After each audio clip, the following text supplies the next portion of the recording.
ખેડૂતના નામની રાજનીતિ તો આજની સરકારને સારી આવડે છે. ચૂંટણી પતી એટલે તરત ખેડૂતના ખાતર DAP, NPK, potash, ammonium sulphate દરેકના ભાવ 150 થી 850 સુધી વધારી દીધા. ને કારણ શું આપ્યું? આંતરરાષ્ટ્રીય બજારમાં અછત, વૈશ્વિક યુદ્ધની અસર.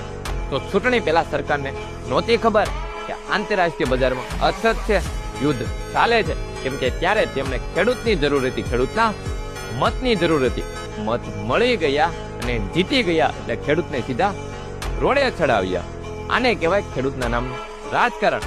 હવે હું આ બધાને પૂછું છું કે ચૂંટણી પહેલા ખાતરના ભાવમાં શા માટે વધારો ન કર્યો? જો ચૂંટણી પહેલા તમને ખાતરનો ભાવ પોસાતો તો પછી ચૂંટણી પછી પણ એ ભાવ પોસાય. જવાબ આપે સરકાર બાજુથી બોલવા વાળા.